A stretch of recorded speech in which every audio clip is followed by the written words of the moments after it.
You're listening to ASU Student Talk with Aisha and Morgan, featuring Albany State alumni Warno.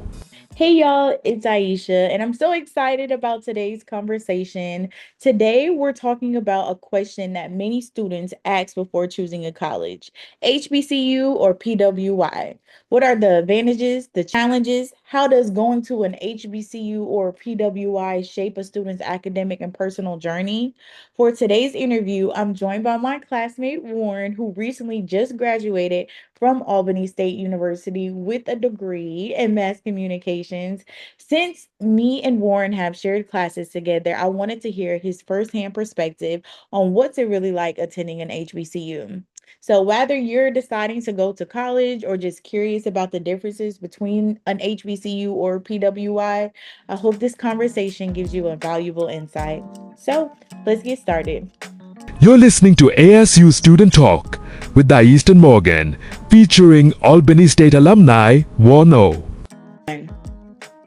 Hey y'all, hello everyone. I'm Aisha Morgan and welcome to ASU Student Talk. We're discussing experiences from attending a historically black college or HBCU compared to attending a predominantly white institute, a PWI. Joining me today is someone who has been my classmate, my partner, but he recently just graduated from Albany State University with a degree in mass communications, concentration in media arts, and a minor in art. So please welcome Warren. Hey, Warren. Congratulations on graduating. Thank you for taking the time out just to interview and have a conversation with me. Thank you so much for having Thank me. you. So, how was like your overall experience attending an HBCU like Albany State? How was that? I enjoy attending Albany State University. It's the HBCU that's in my hometown, Albany. I grew up here. So it was really about community. Going to school, going to classes, seeing people, my peers look like me. We all have a central goal with educating ourselves. And I just enjoy the camaraderie of just being at an HBCU, the traditions, the culture. Everything just felt like I was a part of something, not being like the third wheel or the person that was left out. I enjoyed my experience just being a family, the Ramley. Ram, just being a Ram in general was just extremely fun. Like the rallies, the tailgating, or just simply walking around campus and seeing some of the activities that'll be going on. It was extremely fun in that particular sense. But again, like being in the classrooms and us having Dr. White class, and we would sit down and have full discussions about like how we interpret the world around us and just seeing different perspectives, different Black perspectives. I think that was just really beautiful. So I really genuinely love my experience at HBCU. Yes, I love that. And just going in person, it makes a difference from just It being does. online. Yeah, and you get to meet a lot of people. Even with us being in class, I felt like, even though we was always partners, it is just something having somebody there with you, one who looks like you, and y'all all are just Right. growing. So I really love that. I love that is one of the biggest things I can say that I love going to school. Like you just feel involved, and when you say you go to Albany State, it kind of sparks something in somebody else, especially if they went to Albany State, community. It makes you do feel involved. So that was great. So next question is, in your opinion, what are some of the biggest advantages of attending an HBCU? One of the biggest advantages of attending an HBCU is community because, again, we get a chance to kind of build off of one another, also build experiences with each other. Community is one of the biggest things that we need. And a lot of the times we build those communities with people who look like each other. Mhm. So being at the HBCU just gives us a huge advantage when it comes down to developing relationships and friendships with people within our own community.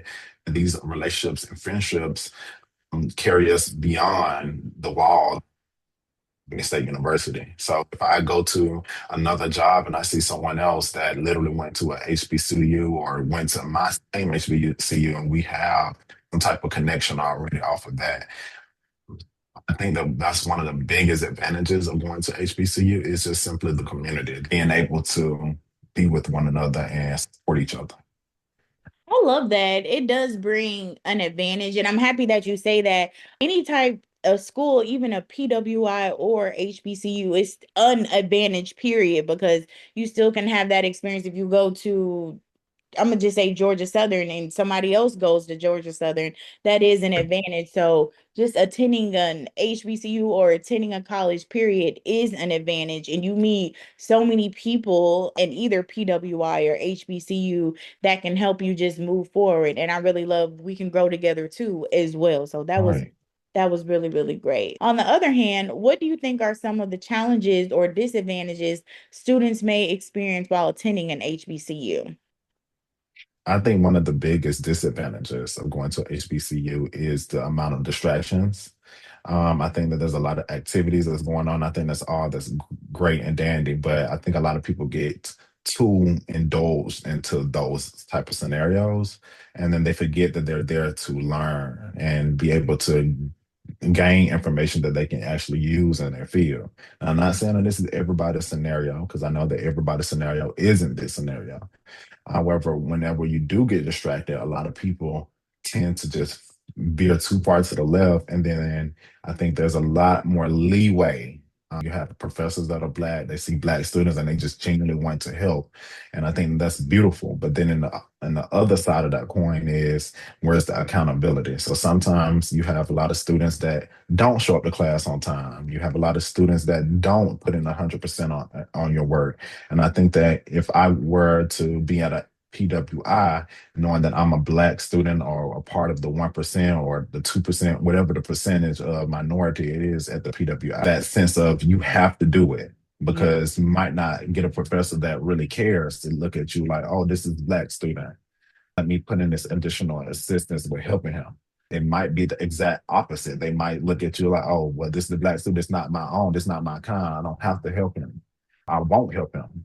And as much as we want to think that the world is full of daisies and roses and everybody's going to always look at us in the most positive light, that's not reality. I think HBCUs kind of shield us from that reality of the world that when we go into our respective fields, it's not going to be all Black people. Especially like me and you being mass communication majors, a lot of the times when we go into these spaces and go into these rooms, it's not going to be majority Black. And we still need to be able to integrate into that with a good work ethic and show ourselves useful in those particular spaces and not lean into the distractions or lean into being late or lean into not putting 100% on our work. Mm. Um, so I just think that that is one of the major disadvantages is sometimes just the distractions and our accountability level when it comes down to getting things done.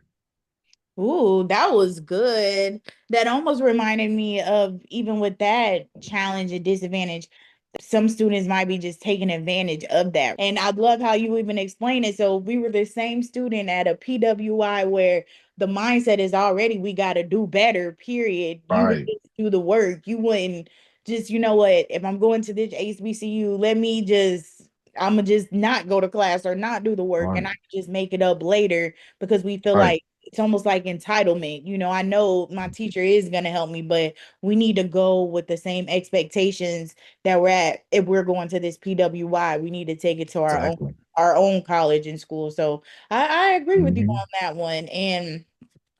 And college is so easy to get distracted. It's It so is. to go to the parties and not do the homework, but it kind of takes a trained mindset to know that we're here to learn and to grow and the parties will always be there, but we Right. need to have that mindset to do the work so we can get that job when we come out, you know. So I love that Exactly. answer. That was great.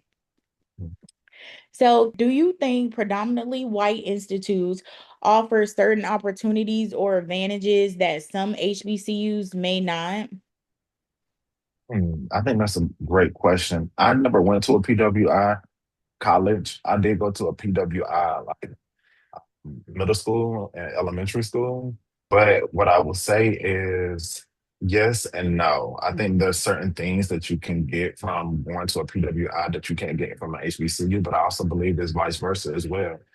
Things from an HBCU, like cultural diversity classes or African diaspora classes, where you can actually get a chance to deep dive into certain topics that you probably wouldn't be able to deep dive into at a PWI.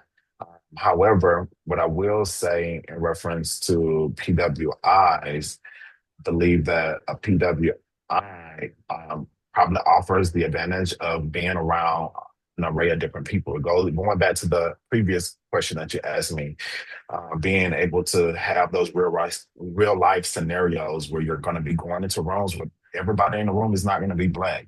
I Mhm. think that's a major advantage of going to a PWI. Is kind of sets you in the setting of the real world where you're going to have to interact with a lot of people that are other, and that experience being in diverse situations will really just prepare you for the real world. I love that. It's just preparing you. And two, I really like how you say it's both. It's opportunities, advantages from a PWI and a HBCU. And also what type of experience do you want to have in college? Like there's Right, no right or wrong college to go to, but you just have right. to know which one do you want to be at. And I've been at both. And I'm not gonna Mhm. front the HBCU is just a little more, I like it a lot more just for the Right, experience. And I've right, been in situations, I'm happy that you said that. Even, I went to the GAB in Athens, Georgia, and I was definitely in that situation where I probably four or five of the 20 kids that were there, the five of the black people there. Um, right. and even though I didn't feel uncomfortable, but you can definitely tell it's a difference in the room. Difference. It's a major difference. It's a major difference, but it's okay. Guess what? I'm allowed to be in that room too, though. Right, Don't get it twisted. right. And you deserve to be in that space and you work to be in that space. So, yes, yes. And so even that, the opportunities, that was our teacher, Miss Williams, told me about the opportunity. So that is an opportunity that was given to me, and that's from a HBCU. Yeah. right. So yeah. Yes. Okay, so final question. You recently graduated, and I'm still Mhm. working towards my mass communications degree at Albany State. What advice would you give me and other students who are working towards graduation or getting our bachelor's or master's or PhD? My biggest advice is, despite it being tough enough, still give it 100%. I'm definitely one of those students that put in 110% whenever it comes down to my work, but I'm doing the bare minimum just sets you at the tone of being bare minimum. A lot of times people want to do the 70% just because it gets you by, but I do think going the extra mile and putting in 100% will really kind of condition you for the real world. When you get into your jobs or your respective fields, whatever it may be, you want to put in 100% because people are counting on you. Your bosses are counting on you. Maybe if you're even a nurse, that your clientele is counting on you. The people who come into the office is counting on you, and you putting in that 100% really will set you apart. If you go into an interview and they see your work and they're looking at your portfolio and they're saying like, "Oh wow, this was amazing. This amazing work." It speaks volumes for who you are as a worker, as a person, as a creative, as a whatever it may be. My biggest advice for anybody that's trying to get your degree is do not have behind it. Do not have to do it. Go ahead and put 100% in, no matter how hard it is, and just show out. Get all A's. Get you a goal. Work towards that goal because that's like the truest thing to the real world that you can do. Oh, come on. That Beyonce energy, period. That Hey, Beyonce you word. know, you That was know. that was really good. You want to know something? I 100% agree with you. So, an example with that of doing 100% and doing your best, I posted an assignment I did for school, and that gave me like a business opportunity. Somebody asked me like, "Well, do you do Hey, content for other businesses too?" And that's from me just putting 100% of my work and me wanting to show that's what's people, y'all, up. this is what I'm working on. So I really love that advice. You got to give 100% because people see hard work. That is something I really pride on. Even you asking you to do this, I need somebody who is gonna give that Beyonce interview, So that was really good. Yes. Literally, And do and your another best. thing, it's just like people see what you do, your content before they see you in the real world. So If you're looking at your portfolio and then it's amazing, I don't have to tell you that it's amazing. It's a difference between me showing you something that's amazing rather than me just saying, hey, I do amazing work. Look, I do this, I do this, I do that. Oh, if the proof is in the pudding, just eat the pudding, babes. Just eat the pudding. And You it's just eat the pudding, you'll tell. yes. Yes. And so I love that. And that's totally true. And I really do try to do my best and it comes out to the A's. And that's really what I'm trying to do. Right, that's good. Period. GPA is up there. And so just doing my best. And if I'm doing my best, it's leading me great places, honestly. So Right. Warren, this was a really, really great interview. I really enjoyed hearing your perspective, and I can honestly say you are somebody who has poured into me. I feel like we pour into each other, We and do. yes, I love people who like to work. Let me say that, who really tries, because a lot of people try to take advantage of somebody who does their work, right? But I want to be with somebody we work together and we get It's a great, mutual. yes, Right. great mutual great project to come. So I'm really thankful and grateful for you, period. I thank you so much for sharing your experience and perspective with us. I appreciate your time. Congratulations again on Thank graduating. you. Thank you. And thank you all for watching ASU Student Talk. I'm Aisha, and thank y'all for joining us. Bye, y'all. Bye. You're listening to ASU Student Talk with the Eastern Morgan, featuring Albany State alumni Warno.